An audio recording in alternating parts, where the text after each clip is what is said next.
Okay, great. I think we are recording. Let me see if I can move the videos over here. Fantastic. All right, good morning, everybody. Welcome to the lecture on RESTful routing and API design.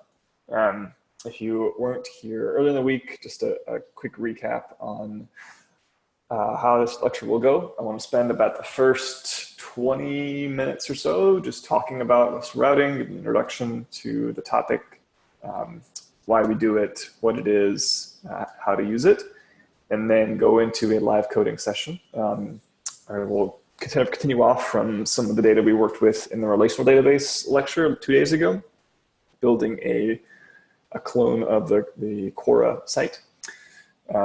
Convert that to a RESTful API, and then that should be done by about 10:45 or so, maybe 10:50, depending on how much coding we have to do, and we'll leave the last 10 minutes or so for questions.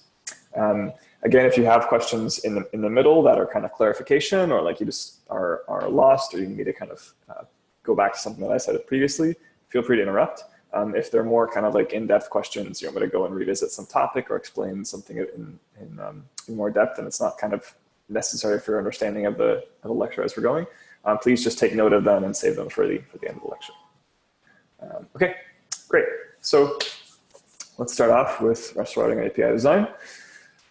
So the first thing to define is what is REST. So REST is an acronym, stands for Representational State Transfer. Which probably just sounds like a lot of jargon. There is some interesting kind of nuance in that word, representational state, the idea of like representing state, but it might not make too much sense right yet. So we'll come back to this term later. First things to identify about it is it's an architectural style. It is not a protocol in the way that HTTP is a protocol. It's a way to structure and design the interface of an application to use certain conventions. And the reason to kind of distinguish these things is because it's just as loose as a style is, in the same way that, like, say, if you have ever written anything, there's like style guides. Or the famous one is the Chicago, I forget the name exactly, but University of Chicago has a style guide. So when you're writing a formal document or something, you can follow a style guide, and there are certain procedures and protocols to use, but there's no kind of like error check if you use an extra comma or if you don't capitalize something. It's just conventions, right? And because it's just a convention, there's no kind of hard and fast way to check it. There's sort of degrees of implementation. So yeah, unlike using JavaScript syntax, which will yell at you and just not work if you don't use it correctly, REST is more about kind of using these patterns in your design. So quickly, some key terms, vocabulary words that you can kind of take note of and be aware of for this lecture. So all of the alphabet soup, HTTP, Hypertext Transfer Protocol, that's what the web is built on. API, Application Programming Interface. And when I'm talking about APIs in this context, I'm usually going to be referring to a web API. In other words, an API that is exposed via an HTTP interface. You can access data and give commands via a network connection. A URI or URL, that's Uniform Resource Indicator or Locator. Sorry, Uniform Resource Identifier or Locator. That's the thing in your browser. That's very important for, oops. It's very important for how we define routes and build RESTful APIs. And then CRUD, the Create, Read, Update, Delete acronym, which basically just sort of defines the sort of family of operations that you generally work with whenever you're building an API. All right, we got resource. Resources in the context of an API, or in the context of RESTful design, refers to kind of the thing that you are, like a type of data that you are managing. So oftentimes, if we're working with a relational database, for example, the resources would be the different records in our tables. So the different rows in our tables are all examples of resources. A resource being like, yeah, a chunk of data. routes and endpoints. So these are the different ways that your app listens for input and requests. Actions are the code that they run once that request is hit. So for example, when you send a GET request to Google, one of the actions that it performs is to serve up the Google HTML. And that's like the kind of a logic that lives at the inside of a route or an endpoint. And then we've got these things, safe requests and idempotent requests. These I don't want to go over too much right now. The short piece to think about when thinking about safe requests is, does this request have any consequence for the application? Will it change the state, or can you kind of make these requests and know that the state won't change? And idempotent means that if you send the same request twice, it won't change the state twice. In other words, if you, for example, if you update something twice in a row, that it should just be in the same state as it was before the second update, or sorry, after the second update. There's idempotency is kind of this whole concept. Okay, great. Then we've got, let's talk about routes. All right, so we're talking about routes. Every HTTP application has a set of endpoints that it can respond to. So if you've worked with Express apps before, you know that you're defining these with things like the .get or .post methods that Express provides. These are all the routes. They're the kind of patterns that your application listens for to respond to requests. So endpoints is usually the word that we use when referring to an API from the outside. So if you're like, I want to use the GitHub API, what are its endpoints? What are the kind of endpoints I can send requests to? Endpoints is usually a term that's used kind of looking from the outside in, whereas routes is usually looking from the inside out. If you're like, I'm building an application, what kinds of routes do I want to build? It's usually kind of the terminology, although they're pretty much interchangeable. You can often sort of say endpoint or route is the same thing. And routes are really just kind of the key to REST, because we're talking about REST, we're talking about the design of these routes. So one of the examples, yeah, so some examples of routes. So when we're talking about route, we're usually talking about the path of a URL. So these are all example URLs. We have the protocol on the left, the subdomain, the host, and the top-level domain. And then everything after the top-level domain, after this / defines the route for this site. So that's the route of the application. So this could be as simple as a /. In this case, we're talking about the root route. In other words, what you get back when you just send a request to that host without any additional route defined. It could be a page with an explicit file type. It could be a series of nested routes here, kind of like nested folder structures. It could even be a JSON file, or it could even be an image file or some other kind of file. These are all considered valid routes. They're all addresses basically that we use to access and send some particular request. Okay, so how those why are routes important, and how they interact with REST? So the interesting thing about routes is that they can be whatever you want. So you don't have to, there is no rule as to how you write your routes. And you can write a route to say and to be whatever it is that you want as a designer. So really when you're building routes in an application, you're taking on a design task. So there's nothing to stop you from having ridiculous routes that make no sense. That's totally acceptable in the sense that it is technically possible.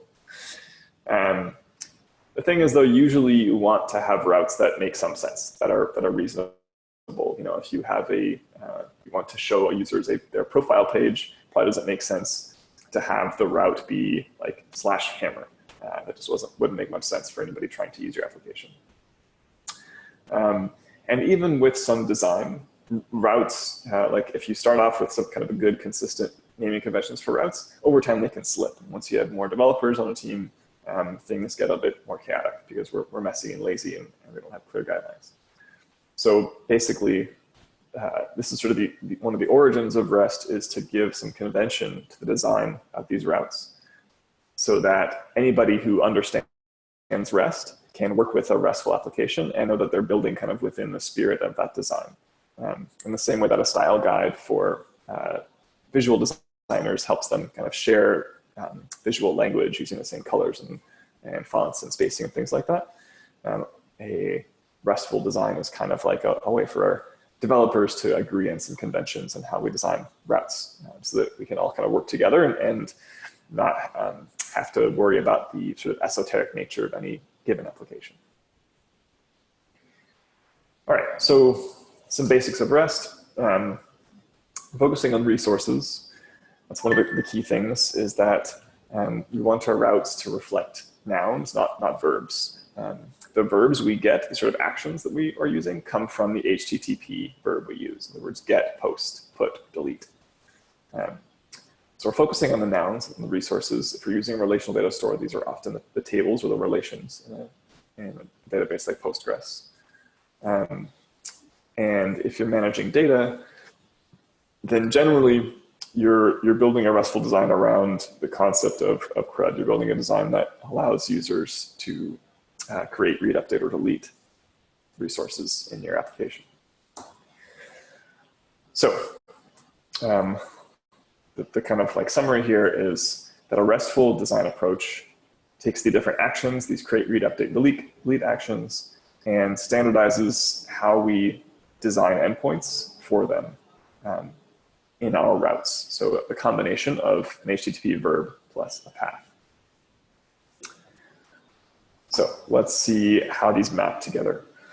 So let's say I'm using the kind of like generic word resource here to say whatever the resource is. This could be, if you're building a product site, it could be products, it could be orders, it could be customers, it's whatever it is that your application is managing.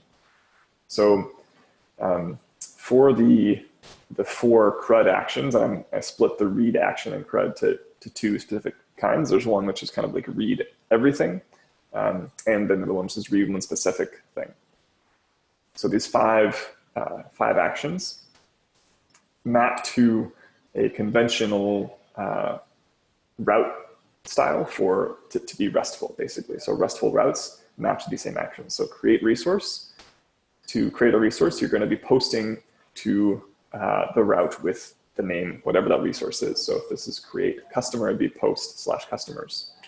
To read all of them, you're getting all of the resources. And then to read, update, or delete a single resource, you just append the ID to the route. The ID, well, it could be the database ID, but it's basically just the same for any identifier anyway to specify that this is a single thing that I'm working with rather than the group of things. And you use an appropriate HTTP verb to do that. So to read one, use get. To update one, use put. And to delete one, use delete. And that way, the combination of these verbs and the paths gets you the full kind of suite of actions that you can take when you're doing CRUD manipulation. So let's do an example. So you've all probably done a to-do list maybe too many times. So in the context, let's say we have a to-do list API. And this is the simplest kind. All it has is to-dos, and to-dos organized into lists. So if you were to imagine the database structure here, we could have a to-dos table and a list table. And every to-do would have a list ID with it. So a to-do can belong to one list. So it's a one-to-many relationship between lists and to-dos.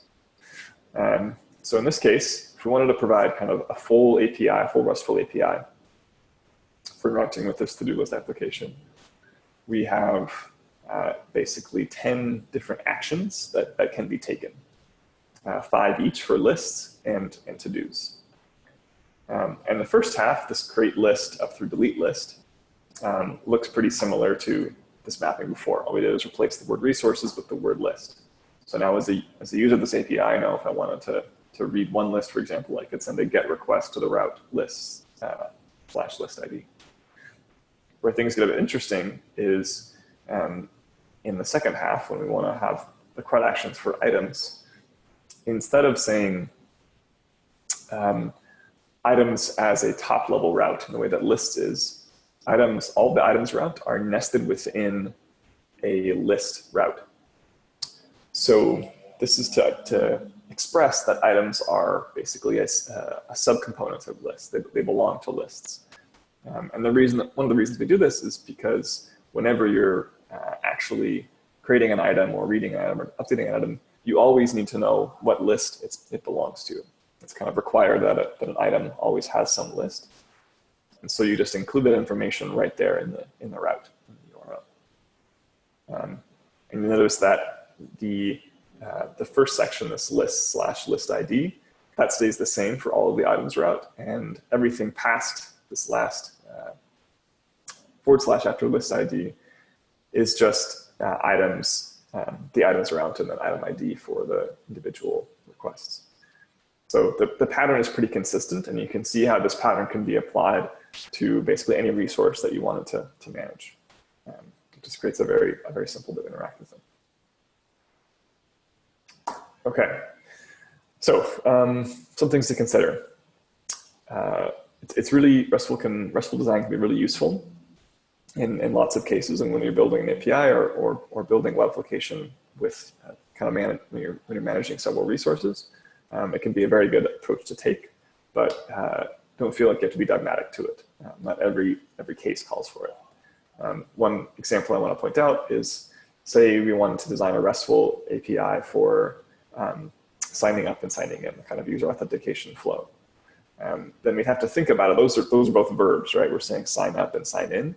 So to think about it as nouns, is the resources here, or kind of a RESTful design would be to say that signing up is about creating a new user resource, and signing in is about creating a new session resource. So these are the two resources we have, users and sessions, that we're working with.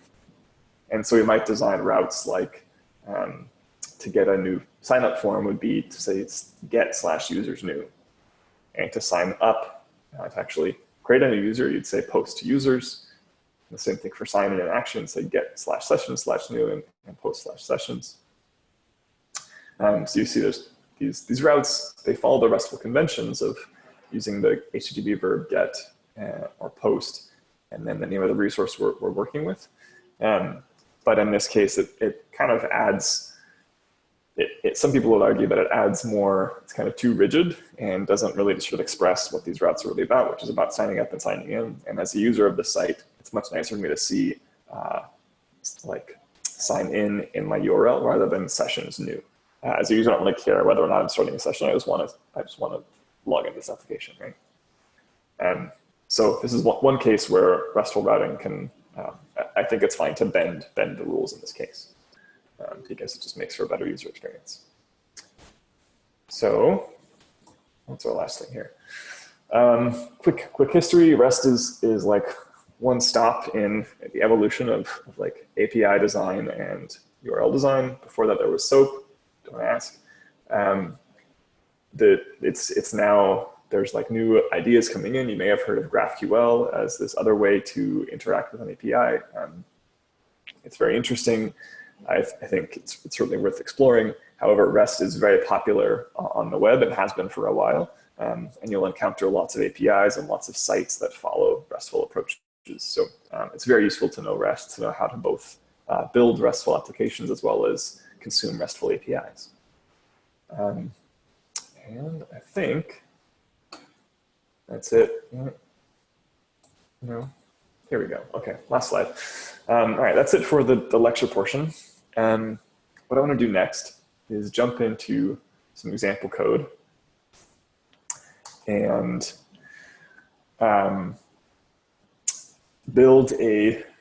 get as far as we can building a RESTful API for this Quora application. So let me open this up in Atom again.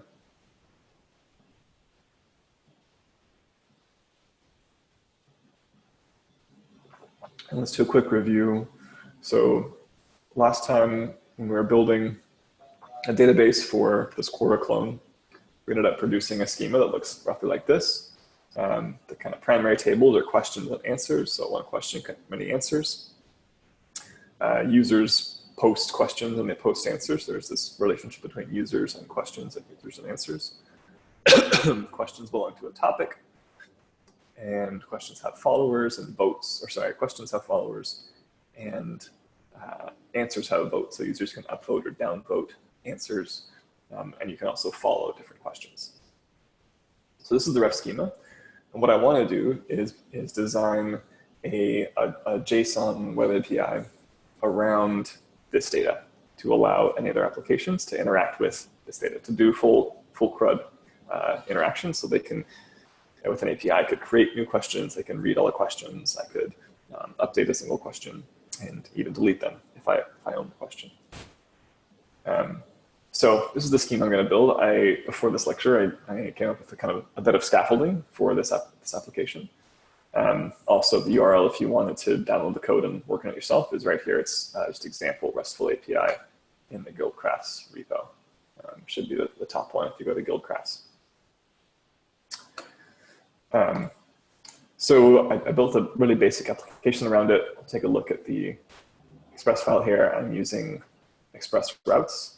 Right now, there's just a single route for questions, and it's going to be at the path questions. So if I go visit that route file, you'll see I'm defining a route at questions /. So let me decide another comment here. Will be mounted at questions.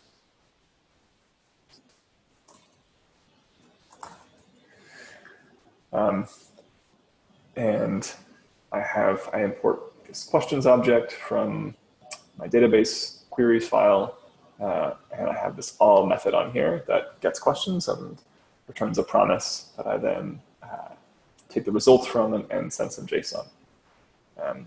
So if we take a look at these queries, you'll see that in my queries file, I define these. I'm using Postgres promise.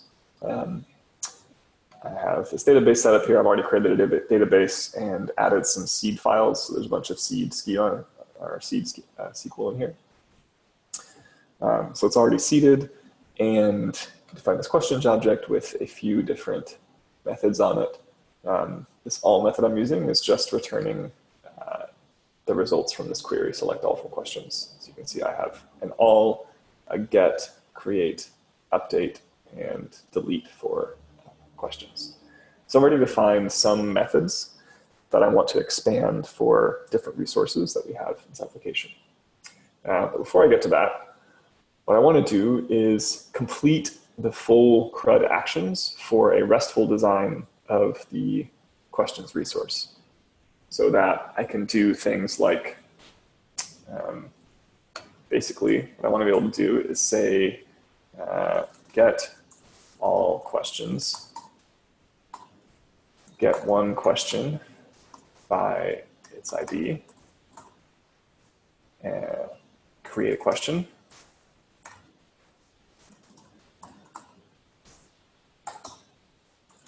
Update a question, and delete a question. And if I'm using a RESTful design, then this one is going to be mapped to get/questions. This is going to be get/questions ID.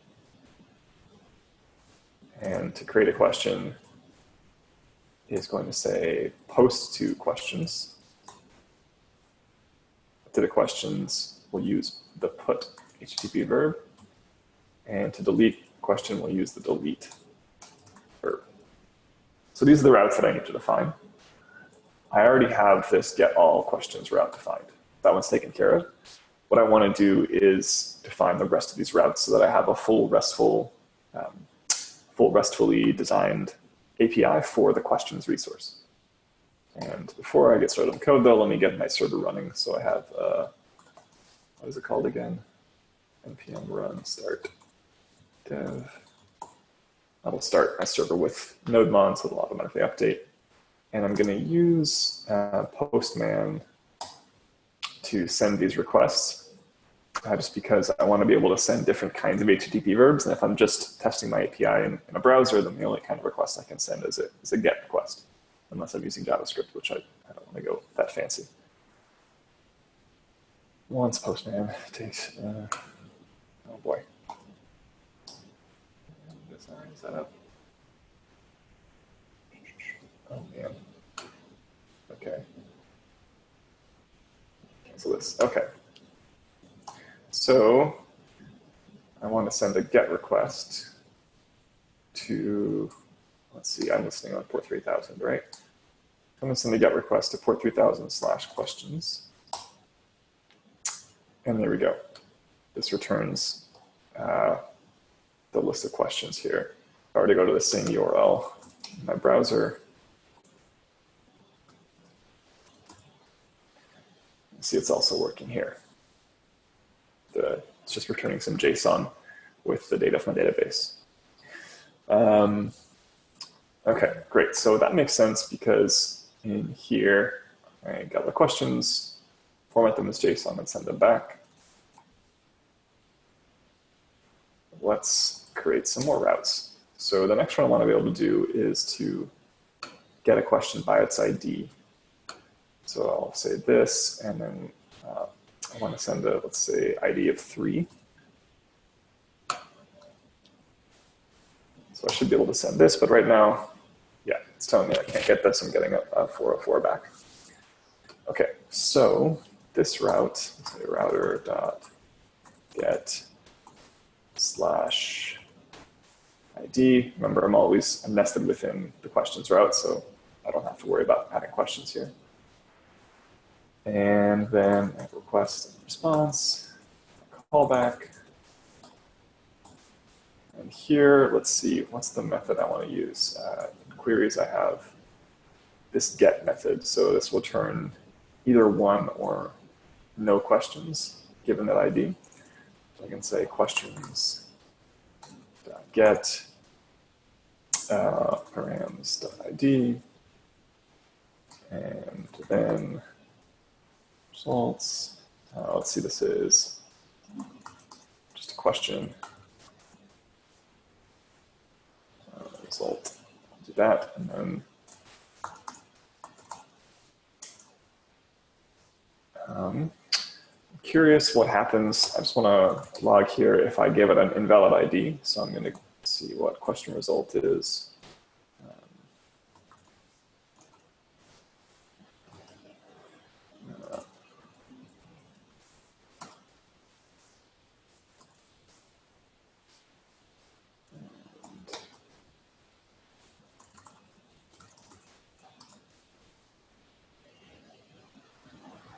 Okay. I just want to see what I get in the server. And I have this generic handle error method that I defined my utilities here. That basically just logs the error and then responds with the error name and message and some JSON. Nothing too fancy. So I'm just going to use the same catch clause over here. And server restarted. So now if I send this request, params not defined. All right, this is request.params. There it is. Okay, great. What happens if I send a request to some other ID? I'm just getting null back. Interesting. Yeah, ID3 question object, otherwise it's null. So I guess I should probably have a handler here that says if no question result, then return, and we'll say res.json. What do you call this? Message question with ID. Actually, I'll use string interpolation here.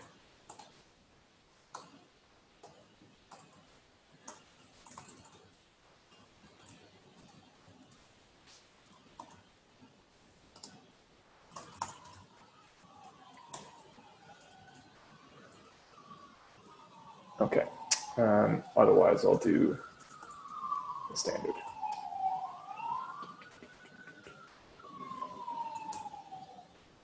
Okay.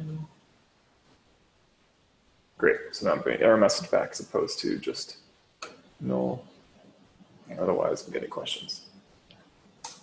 Excellent. Okay, let me quickly clean this up. I just realized that I'm using this same code multiple times, so I'm just going to pull this out into its own. What I'm going to do, pull this out into its own variable. We'll call this question ID.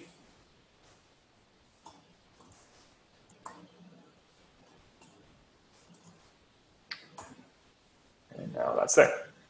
Great, so do the same, keep following the same pattern for post and put requests. So for post, say router.post just slash, and I'm gonna notice that I want to group my routes by their path rather than by their verb for now. So just don't have the routes that go to this slash path, both get and post, and then I'll have each of my slash ID paths down below. It's just for the sake of styling. Okay, so in this case, I'm creating a new question, and this is where it gets a little trickier. I have to think about how is the data for the question coming in. I think what I want my API to provide is basically a way for users to send question data as a JSON object in the request body, and I'll use that to create. So basically, I want to grab the request body. Let me just double check that I can format that correctly. So let's log the request body. Actually, I'll just rest.json body. Make sure I can see that back. So if I send a post request to /questions, and I send some body that is type JSON, and what is the schema of a question here? It's the ID text posted at and posted by ID, topic ID. So let's see, I'll just add, not worrying about the ID, I'll say text is some new question, and posted by ID is, I'll just use the same one here, 38, that's a valid user ID, and then topic ID, I'll use the same one as well, I'll call that 12. All right, if I send this request, I get it back. It's great, it should log. It looks like it's parsing correctly. Awesome. So it means I can grab this JSON from request and then use my database function, create, to insert it. So here it looks like the function I defined takes an object with text, user ID, and topic ID. This is what I need to pass to questions that create. So it's questions.create text, user ID, and topic ID. And then what does it return? It returns nothing. So basically, I'll only know if it succeeded. And if I know it succeeded if it did an error out. So basically, it'll either error and handle the error with the response, or let's see, this is just going to be empty. What I have to do is say rest.json message question posted successfully. All right, but I have these variables in here, text, user ID, and topic ID. So I think I'll actually just pull these right out of the JSON. So instead of sending this posted by ID and topic ID, I think what I'd rather do is expect them to say user ID and topic ID from here. So I'll make that be the request body. I'll just pull that data out using destructuring here.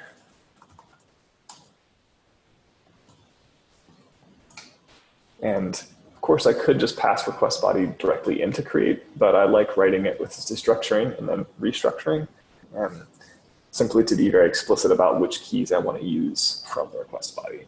So that if I add any extra keys in here, I'm not also sending those into my create function. Okay, so let's see. Let me just double check my code.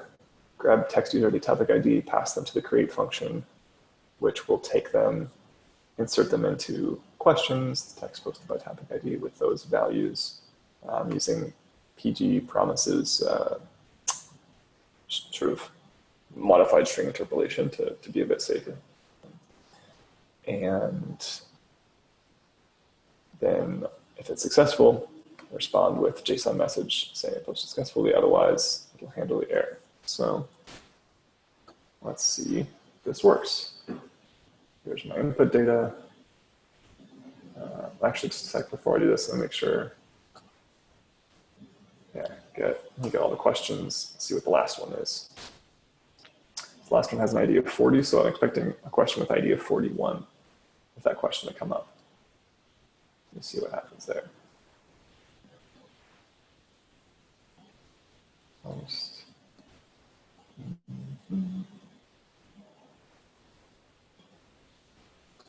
Wait, show me how to put the some post body. Come on. Okay.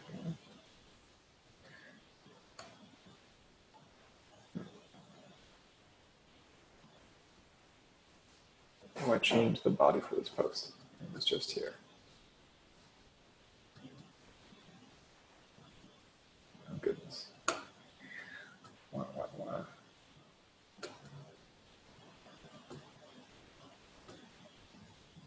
There it is. Okay. All right, so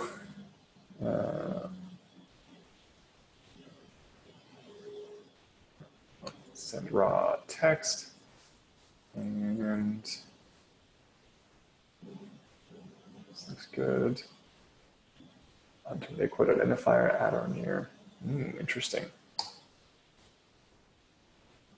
Where is this coming from?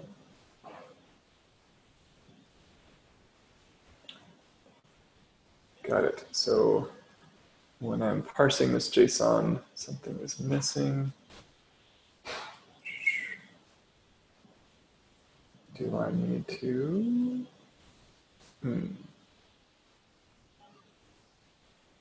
How is this changed? Oh, wait a minute. This should be user ID. This should be topic ID. Nope, it's not text. It's JSON. That's why. I had the wrong MIME type. Okay, still getting something wrong.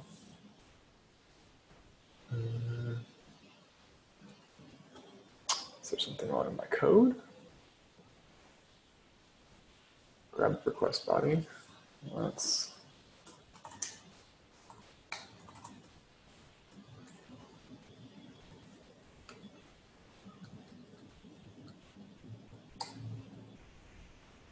nope.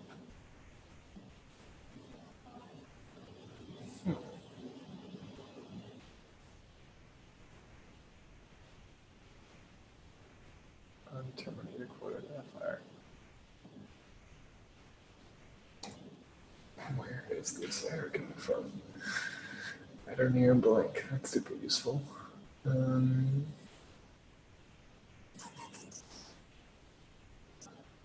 This is coming from, oh, this is coming from the database actually. So it might be that the data I'm sending into this query is invalid. Oh, you know what? I wonder if I have to wrap this data in. No, I shouldn't have to do that. Is it the quote at the end of that values line? At the end of the values line? The line that you were just on. Oh, you're absolutely right. That probably is it. Good catch. Let's see. Oh, well, I didn't think why that quote shouldn't have been there, so it's good that it's gone. Let's make sure I'm starting over again with the same. There's another one on in the update section too. Oh, thanks. Yeah, those really snuck in there, didn't they? Okay. So I'm still getting this error. What could it be coming from? I'm going to double check using these PG promise.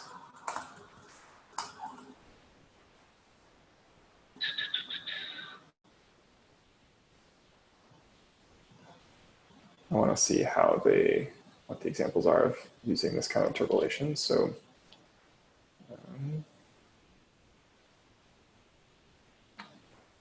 is it custom type formatting? Files.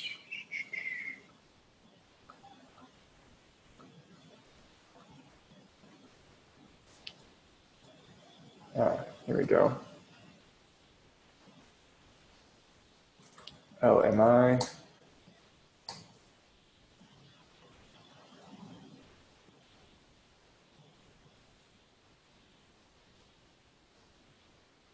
Gotcha. I think.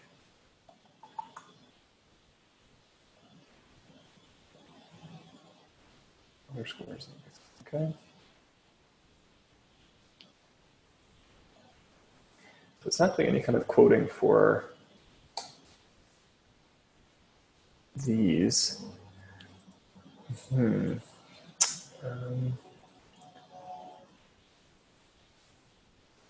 User ID, topic ID.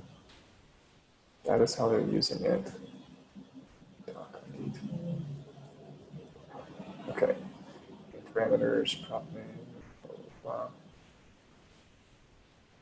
Well, for the sake of experimentation, let me comment this out and actually duplicate this.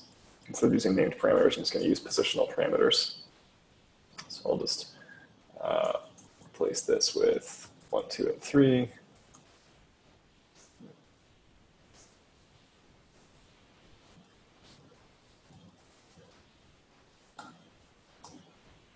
One, 2, 3, and then we'll convert this to an array instead of an object. See if it has to do with the positional parameters or if it has to do with the data that I'm sending in. Okay, interesting. So I want to debug this a bit better. I have this script in here called console. All it does is open up a REPL in Node with the context set to this database, or sorry, this queries object. So console,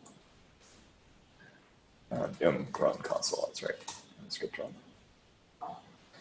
DB create text foo user ID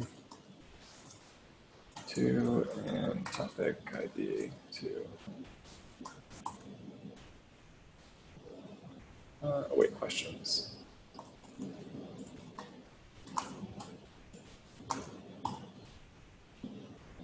Okay. Did that actually? So it didn't cause any errors. Well, let's see, I should probably catch it. Catch console.error if it doesn't work. Yeah, here it is.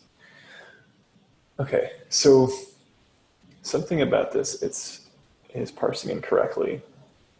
I'm not sure exactly what is parsing incorrectly. This is a nasty bug, and since we're nearing the end of this lecture, I want to unfortunately skip over this and get back to the kind of the rest of these routes before we move on to questions. So I'm going to ignore this for now. I'll have to come back and debug this a bit more later. Just finish up here. So updating a question, do the same thing, except instead of using the get route, we'll use put. And within here, we'd have basically update question with ID using data from request body. And then deleting question will be router dot delete ID. And here, let's see, actually we'll do this pretty easily. This is just questions dot delete and then the ID. So questions dot delete.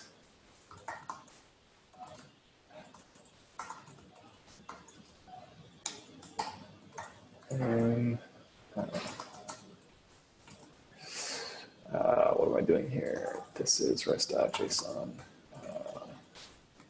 message question deleted. You guys will catch and handle error.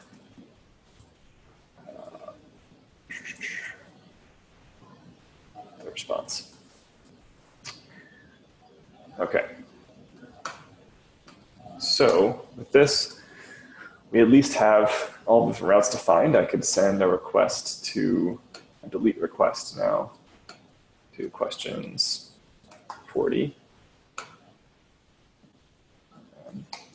It's not giving me a response because my server is not running. That would be a good reason why.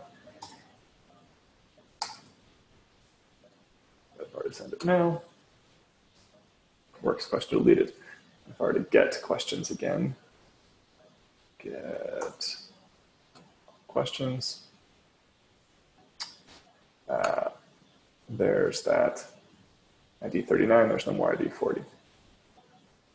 Okay, awesome. That concludes the code sharing time. Do anybody have questions? We've got just over 10 minutes for questions. What do y'all have questions about RESTful routing and design? I have a question about middleware. Yeah. So if I was going to do middleware on one route, I could just put it in between the path and the request response, right? If you want to do just on one single route, in other words, like if I was on like router.get and then I had like slash and then the request response, I would put the function in between those two. I believe so, yeah. And then does that middleware have request and response as like variables that it can use?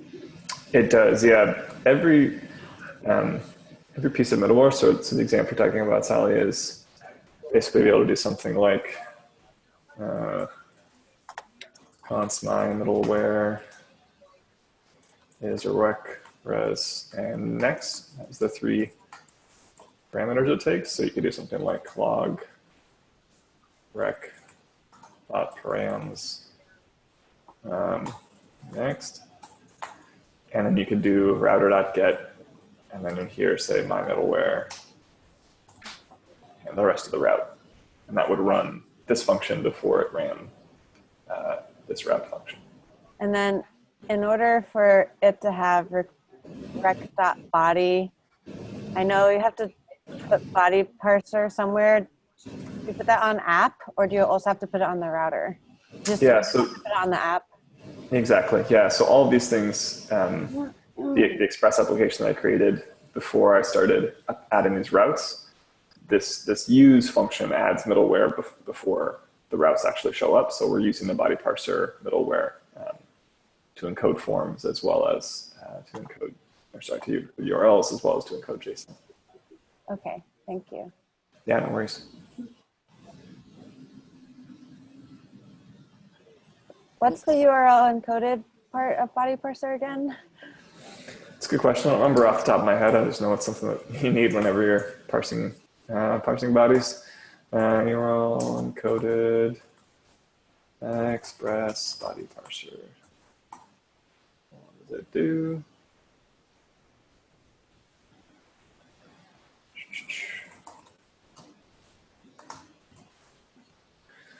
Okay.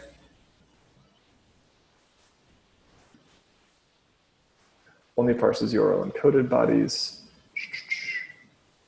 Gotcha. So basically it ensures that whatever the body coming in as is encoded with UTF-8 character sets. So it'll reject other kinds of character sets, like basic ASCII or non-UTF character sets. Okay, thanks. Could you show where in your code you say that the route should be /questions? Yes, so that's actually right here, line 11.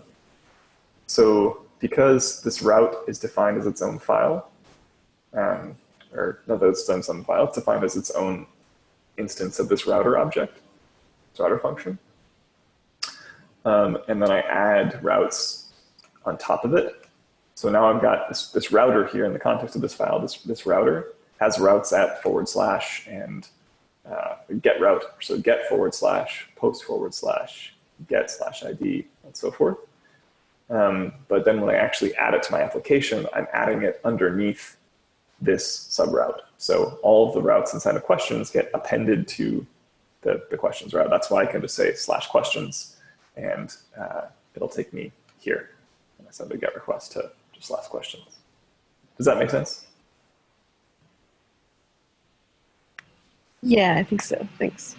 It would have been the same. I could have done the same thing if I had just taken all of these routes and defined them here, except as app.get questions and so forth, and not used a router. I could have done that. It's just it makes it more modular to kind of nest things this way. Oh, never mind.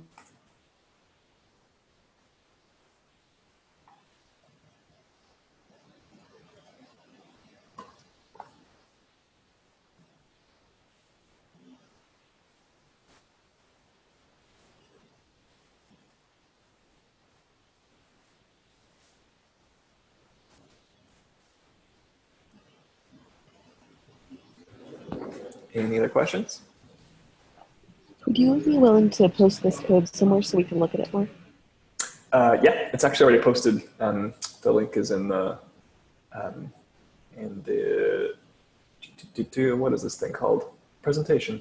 And yeah, it's also just in Guildcrafts. I can share the link on Slack.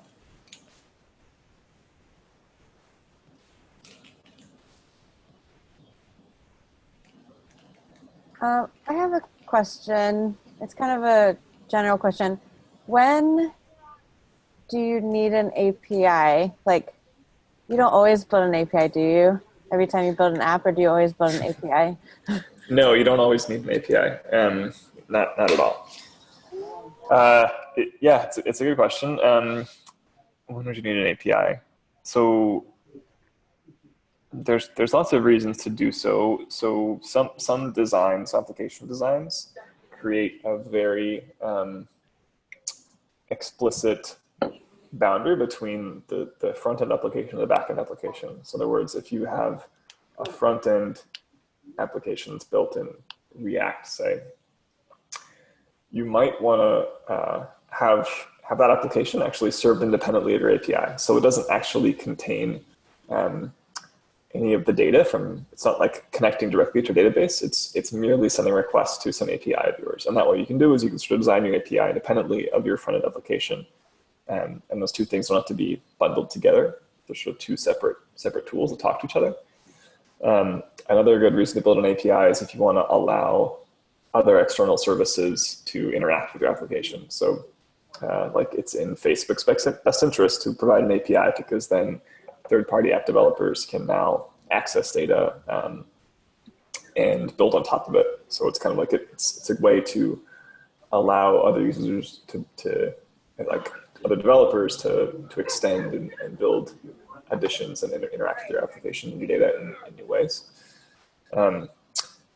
When we do not make API, if you're just building a really simple site and you kind of like want to keep a closed container around all of your data, and you don't really want anybody else to have access to it, and you don't need the complexity of creating your own API and your own front application, then there's no need to.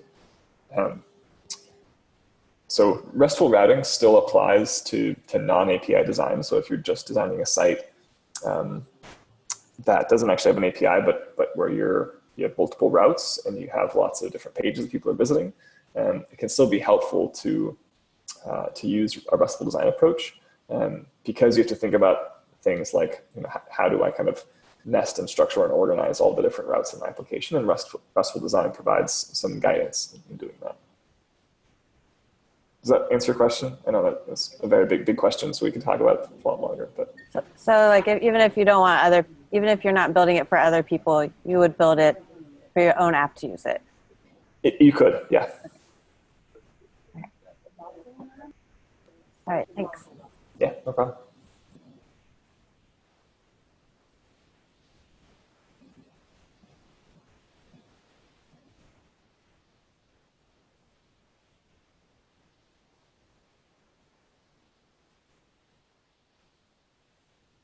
Anybody else?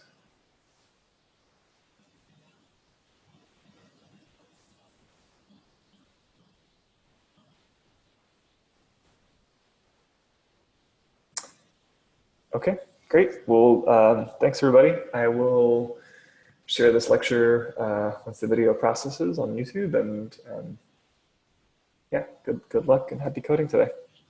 Thank you. Bye, folks. Thanks, Tanner.